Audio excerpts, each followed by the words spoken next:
ඔබ හැම දෙනාගේම ජීවිතය ගැන කියනවා. එක මිනිහෙක්වත් අතහැරෙන්නේ හැම ගෙදර ගැනම කියනවා. ඔය ආපු දිගට මේ ආඳුර ඔක්කොම කිව්වද කියලා? නෑ. මම ඕපාදී ඔබ කාත් එක්කව කතා කරන්නේ. මේ කොල්ලොත් එක්ක මම කතා කරන්නේ නෑ. මේ කොල්ලෝ දන්නේ නැහැ ඔබේ ගෙදර ගැන ඔබේ වගේ. මේ පන්සලේ ඉන්න ලොකු ආන්දරෝ දන්නවද ඔබ ගැන? ඔබ ගැන දන්නේ නැහැ. උන්වහන්සේ දන්නේ ඔබ මවාපු රූපේ පමණයි. මම දන්නවා ඔබේ අභ්‍යන්තරික රූපේ. මම මේ අභ්‍යන්තර රූපේ ඉන්න ඔබේ ඇත්ත චරිතය එළියෙන් තියනවාද? අනේ ස්වාමී ඒක නම් කියන්න එපා. තිබ්බොත් ගල්ලහන බව මම දන්නවා. හැබැයි අනික් අයට පේන්නේ නැති වෙන්න ඔබට පමණක් පේන්න තියෙනවා ඉස්සරහයි. බලන්න. ඒ රූපයට වෙන ඉරණම් මම කියනවා. ඔබේ අභ්‍යන්තරයේ ඉන්න ඒ මිනිහාට වෙන එක මම කියනවා. ආන්ගේ කර්මයෙන් අත මිදෙන්න, ඒ පාපයෙන් අත මිදෙන්න, ඒ විනාශයෙන් අත මිදෙන්න, ඒ නිරයෙන් අත මිදෙන්න පුළුවන් නම් ඌව හදලා ආපහු ඇතුලේ තියාගන්න. එතකොට ලස්සන ගමනක් ගියා කි පිට මිනිහයි ඇතුලේ මිනිහයි දෙන්නම එක වුණා. මේ කාමත්තන මායාකාරී ජීවිතෙන් අත මිදෙන්න මාතෘකා කලේ ධම්සප්පවතු සූත්‍ර දේශනාවේ අර්ථ විග්‍රහයන් කරමින් සරියුත් මහ රහතන් වහන්සේ දේශනා කොට වදාළ සත්‍ය විභංග සූත්‍රය. මොනවද කියන්නේ? විස්තර කරලා තියෙන්නේ.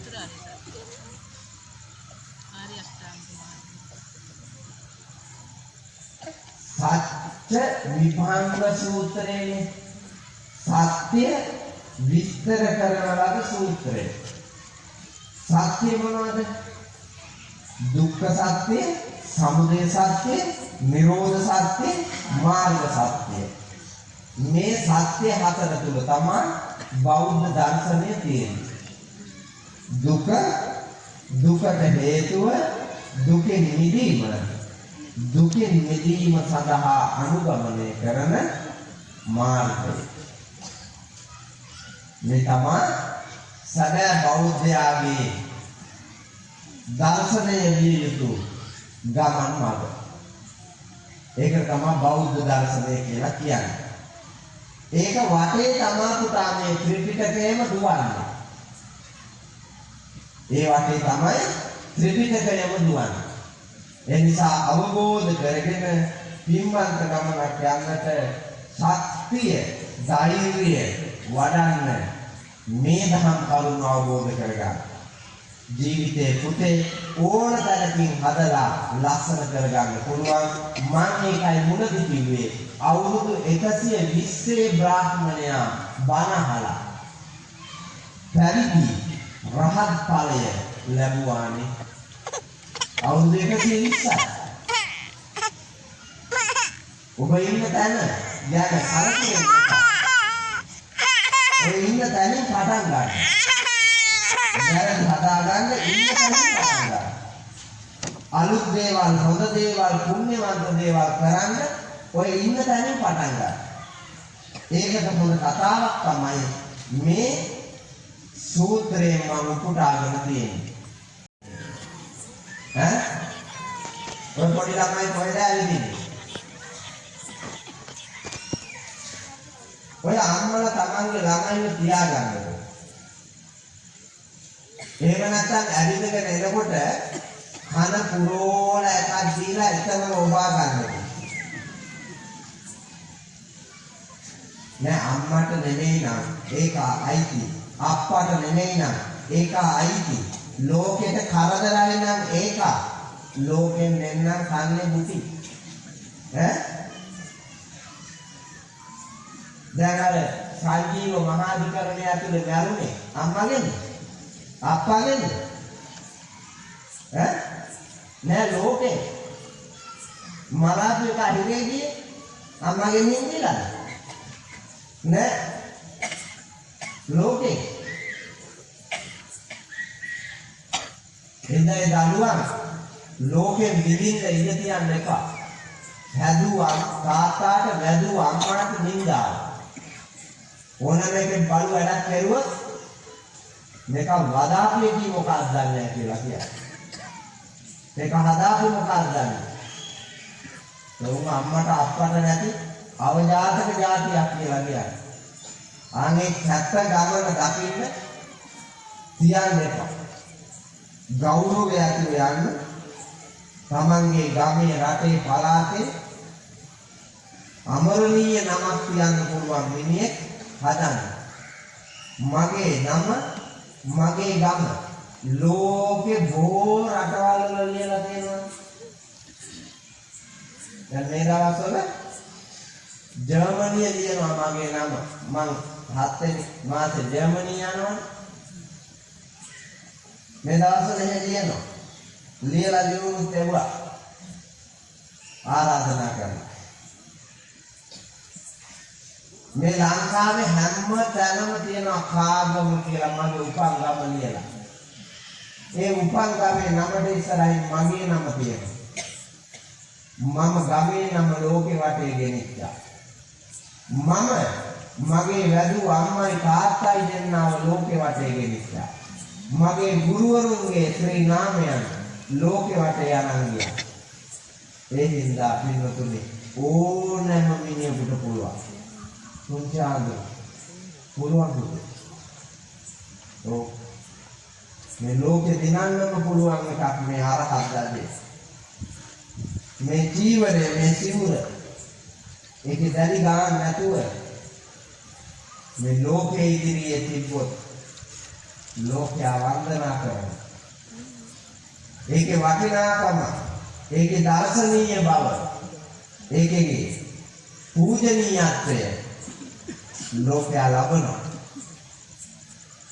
එනිසා පින්වතුනි, ගිහි පැවිදි අපේ ජීවිතය හරි වටිනවා.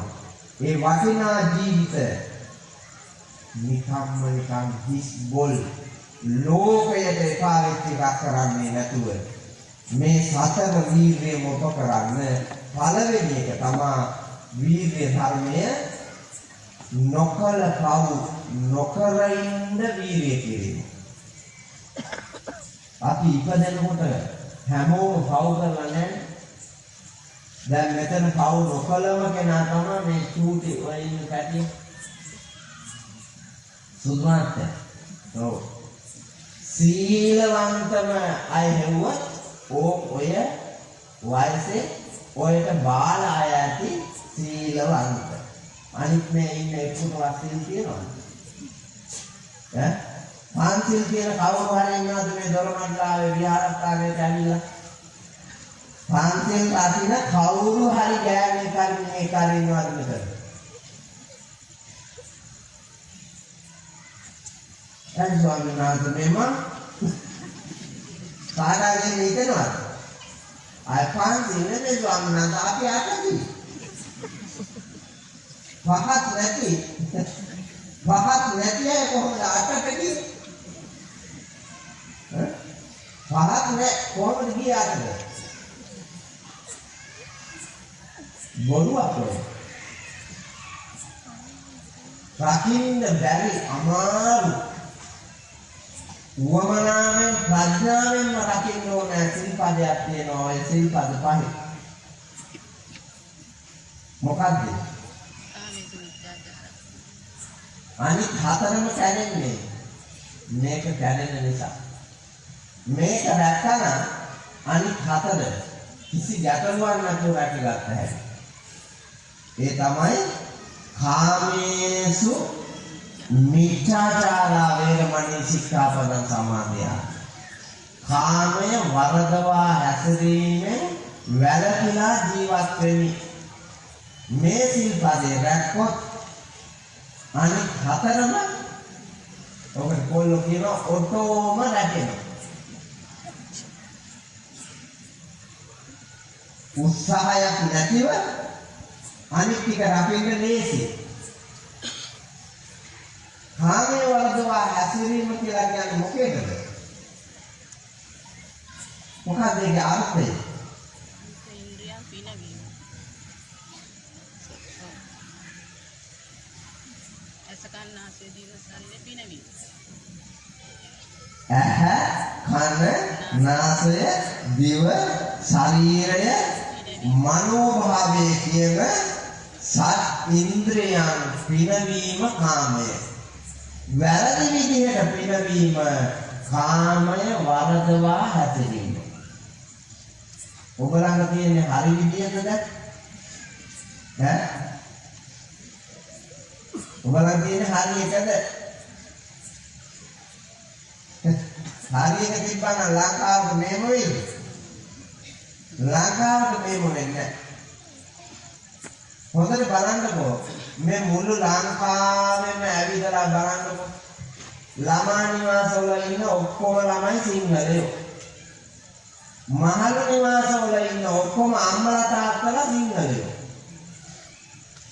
පරිවාස භාරයේ ඉන්න ඔක්කොම සිංහලයෝ. කවුද මේ ලෝකයේ සිල් බිඳලා තියෙන්නේ? ඈ? අන් ජාතීන් ඉදිරියේ, අන් ආගම් ලබ්ධිකයින් ඉදිරියේ පුම්බාගෙන ඉන්න රඟපාන බලන්න දානසල් දෙනවා කියලා මුස්ලිම් අය බාර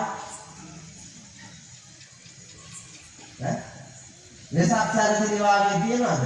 සැරසිලි බඳිනවාද තොර? පවත්නවාද ඇත්තු පිට දෙරහැර? නෑ. හැබැයි කීරජදරත් ලැබුන්නේ නෑ. පුනරුත්ථාපන කඳවුරෙත් නෑ.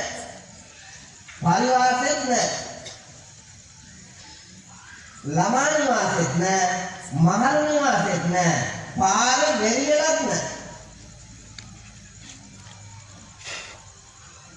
මොකද මේ යන්නේ? ඔබ හරිද? රැකලාද සිල්? ඔය සියලුම පව් කරන්නේ පුතා මේ අපේ ඉන්ද්‍රියන් පිනවන්නේ. හොරකම් කරන්නේ ඉන්ද්‍රියන් පිනවන්නේ. අරක්කු බොන්නේ ඉන්ද්‍රියන් පිනවන්නේ. වල්කමේ යන්නේ ඉන්ද්‍රියන් පිනවන්නේ. බොරුවේ ලෝකේ රවට්ටන්නේ ඉන්ද්‍රියන් පිනවන්නේ. සත්තු මරන්නේ ඉන්ද්‍රියන් පිනවන්නේ. ඉන්ද්‍රියන් පිනවන එක නැවතුවා නම් පින්නතුනි අනිත් ටික ඔක්කොම නතර වෙනවා. එදත් කදින්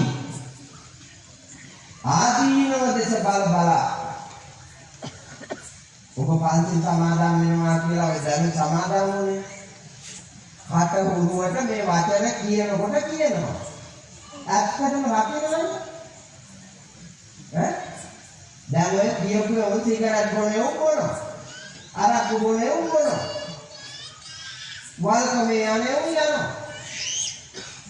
දැන් මෙතන ඉඳගෙන ඔළුව උස්ස බලන ඇති පේන මානේ ඉන්නවා. කැලෑනිලා.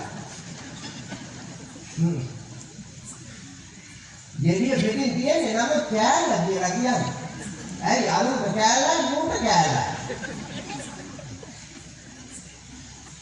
අනුන්ගේ ගෙඩිය පිටින් හම්බෙන්නේ නැහැ. කැලල තමයි හම්බෙන්නේ. රේත අවදාතක ගමනක් කියන්නේ පුතා. ඒ වුණා ඇහැට පෙනුමට. ඇහැට පෙනුමට පුදුම සිල්. කඩාහැර. නාකි ලොක්කිය උතුරු සල්ල දාගෙන යනවා ට්‍රසල් වෙලලා තියෙනවා. උතුරු සල්ල. සල්ලේ මොකද ට්‍රසල්? සල්ලේ මනමාලකම වැරෙන්න ඕනේ. සල්ලේ වැරෙන්න ඕනේ මනමාලකම. අහංකාරකම. උද්දච්චකම. එතකොට තමයි මේ සීල් පිරෙන්නේ. පෙරුවෙන් වලහන් මොකද සීලද? පෙරුවෙන් හිතියට කමන්නේ සීල කියනවා. ස්වාමීන් වහන්සේ පෙරුවෙන් හිතිය සීල් බෙදෙනවා. ඒ හුලකට දෙනවා. තමන්ගේ ශරීරය හෙළුවක් තමන්ගේ නම් මනස දෙන්නේ නැත්තම් රෙදියෝනේ. රෙදියෝනේ. රෙදි නැති උසින් රකින්න ලෝකේ ඕන තරම් ඉන්නවා. අපි රෙදි අරගෙන මොකද කරන්නේ? රෙද්දට වැහිලා බිඳිනවා. මොකද රෙදි අරගෙන හොරකම් කරලා තියෙන්නේ. වටිනා රෙදි අරගෙන හොරකම් කරලා තියෙන්නේ. ලොකු ඒවා. මේ රටේ නිර්වත් ගතිය නුවණින් දකින්න අපි ජීවත් වෙන සමාජයේ නිර්වත් ගතිය අවබෝධයෙන් බලන්න. ඒ බලන්න කැඩපත තමයි ලෝතර බුදුරජාණන් වහන්සේ දේශනා කොට වදාළ සදා කාලික ලෝක සත්‍ය. ඒ නිසයි ධර්මයේ නැවත අසා දැනගෙන අවබෝධයෙන් නැවත මෙනෙහි කරමින් සතතාභ්‍යාසයේ යෙදෙමින් පරිණත බුද්ධියක් ගන්න කියන්නේ. අපි එහෙම නැහැ. බුදුහාමුදුරුවෝ මුලින්ම වඩන්න කිව්වේ නොකරපු පව් නොකර ඉන්න වීර්ය කරන්න. ස්වාමීන් වහන්සේ මේ වෙනකොට අපි කරනනේ. ඔබ පව් කරලා තිබ්බට නොකරපු වටිනවනේ. නේ කරලා තියෙන්නේ ටිකයි. නොකරපුවා කොහොමයි? නේ සත්තු මරණ ඇති. චූටි සත්තු සිතා නොසිතා මැරිලා ඇති. නේද? උපාසකම්ම කෙනෙක් මේ ළඟදී මට කියනවා ඒ උන්දාගේ පුතත් මහාන වෙලා ඉන්නේ. අපි දෙන්න එක තමයි ඉගෙන ගත්තා. මේ ළඟදී වුණා කන්නලව කරලා මගෙන් දිනයක් කෙල්ලුවා දවල්ට කොහෙවත් යන්න නැතුව පන්සලේ ඉන්න මම එනවා බලන්න කියලා. ඒ ගමනේ ගෙදර කට්ටිය ආවා. ඒ ඇවිල්ලා දාන දීලා මම බලක් කියලා ඉවර වුණාම මේ උන්දා අඬනවා.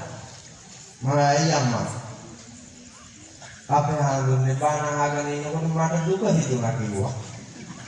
මම ඒ ගමන් කිව්වා අම්මා ධර්මානුශාසනාවක් අහලා නිමාවේ දුක හිතුනොත් දේශකයන්න් වහන්සේට පව් සිද්ධ වෙනවා. ශ්‍රාවකයා නිරේ ඉදිරියේ සැලුණු මෝහන දෙන්න බැරි වුණොත් කම්පණයටපත් වුණොත් දේශකයන්න් වහන්සේ අසාර්ථක වෙනවා. ඒ නිසා ඥාන අවබෝධයයි ඕනේ. නෑ මම ඇඬුවේ දුක හිතලා නෙමෙයි. එහෙනම් ඇත්තනේ කිව්වේ.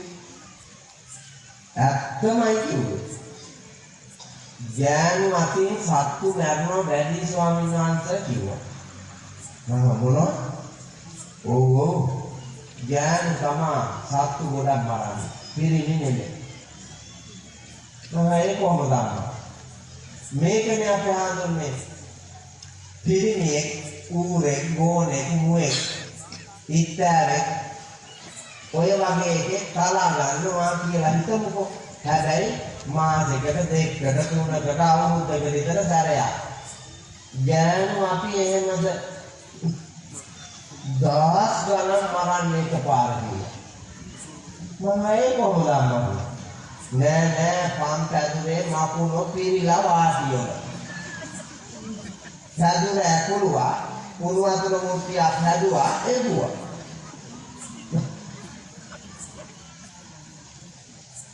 සියදාස් ගණනක් අරගෙන මකුණොයි පැටවුණුයි කුණු වතුර හැලියේ තැම් වෙනවා. ඉතින් පාපයක් ගැන දැනෙනවද? පාපය ගැන දැනෙන්නේ නැහැ. ඔයාලා අහලා තියෙනව නේද කැලණියේ තිස්ස රජුගන්ගේ කාලේ මූද ගොඩ ගැලුවා කියලා. විහාර මහදී මූදට බිලි දුන්නා කියන කතාවක් අහලා තියෙනව නේද? ඒ බිලි දෙන්න හේතුව මූද ගොඩගලපු නිසානේ. ඒ සිද්ධ වෙච්ච භූමි කම්පාවේ මූද ගොඩ ගැලුවා පොළොවට දරා ගන්න බැරි පාපයක් වෙලා. ඒක රජුව අතින් තමයි වුනේ. ඊට පස්සේ මහා සාගරේ ගොඩ ගැහුවා. ඒකේ රතනිකෙන්දලා දුව බිල්ලක් දෙන්න කිව්වා. ඒ ගමන කයිවාදින කියපු විදිහට දුව වතුරට පාපලා යවුවා. මොකද්ද කරපු පාපේ?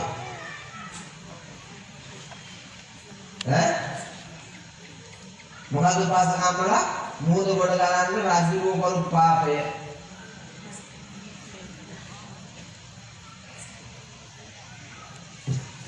සිරියන්නේ බුදියාවල නෑ මහරහතන් වහන්සේව තෙල් කටාරකට එවුවා වැරදි දෘෂ්ටියකින්. මහරහතන් වහන්සේට කර්ම විපාකයක් දීලා තිබුණේ තෙල් කටාරමේ එබෙන්ද රහත් වෙලා ඉද්දි තෙල් කටාරමේ එබෙන්ද විපාක දෙන්න කල්පනා කරනවා. කිරි උණු කරන වෙලාවේ ගොපල්ලේ කිරි මුට්ටියට උඩින් ඉගිල්ලනවලු මැස්සේ. එක සැරයක් අත වැනුවලු මේක රවුමක් කරලා ආය ආවලු. අනිත් පැත්තට වැනුවලු ආයෙ ඉගිල්ලලා ආවලු. මේව දෙතුන් පාරක් එළෙව්වලු මේක ආපිට එනවා. ඒ ගමන කේන්ති ඇවිල්ලා මේව ගැහුවලු. ගහපු ගමන මැස්ස වැටෙනලු උණු වෙලා උතුරන කිරි හැල්ලෙට. පස්සේ කොල්ලා හැන්ද දාලා ගත්තාලු පැම්බිලා ආවා. ආපාප. එතකොට පුතා මකුණු සිය ගානක් ඉන්න පැදුරු උණු අතර හැලියෙවුවා. ලෝකෙ කොහේ යයිද?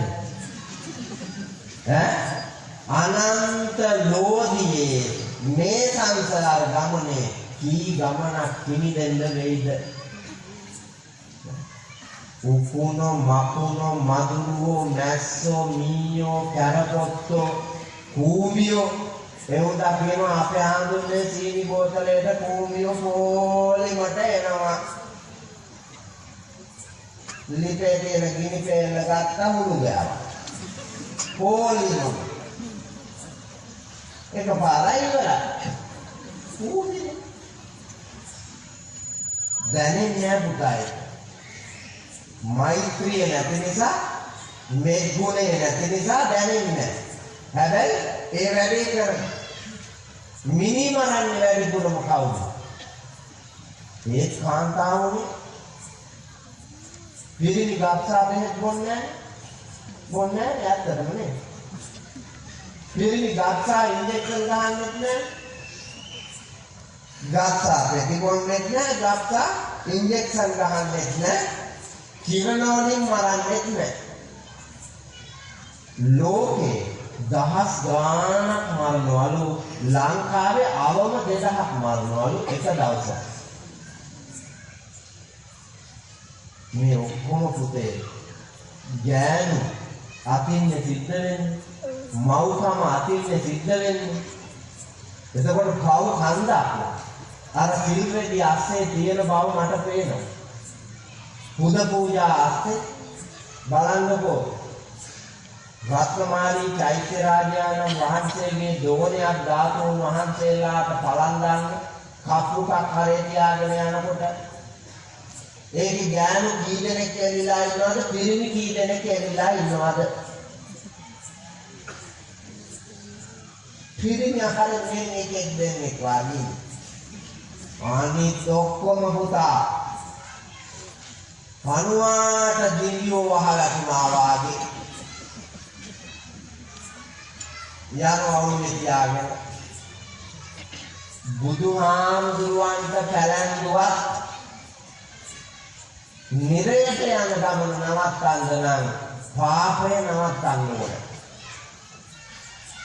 බුදුහාමුදුරුවන්ගේ ශාසනේ බුදුරජාණන් වහන්සේම පැවිදි කරවා ගත්ත දේවදත්ත හාමුදුරුවෝ අදටත් නෙවේ. මේ බුදුහාමුදුරුවන්ගේම මස්සිනා ගිහි කල ඇවැස්ස මස්සිත. බුදුහාමුදුරන්ගේ ශිෂ්‍යයා. බුදු බණම සජීවීව අහලා. ලක්ෂ ගණන් කෝටි ගණන් දෙව්ලෝ බඹලෝ මනුලෝ පසුකොට අමා මහ නිවනින් සැනසීම ලැබූ ශාසනය දේවදත්ත හාමුදුරුවෝ නෙවෙයි. ඒ හින්දා සිහිය පිළිතුවාගෙන මේ දක්වා ඔබ රැකගත්ත යම් ගුණයක් තියෙනවා නම් මැරෙනකම්ම ඒ ගුණය රකින්න මහන්සි ගන්න.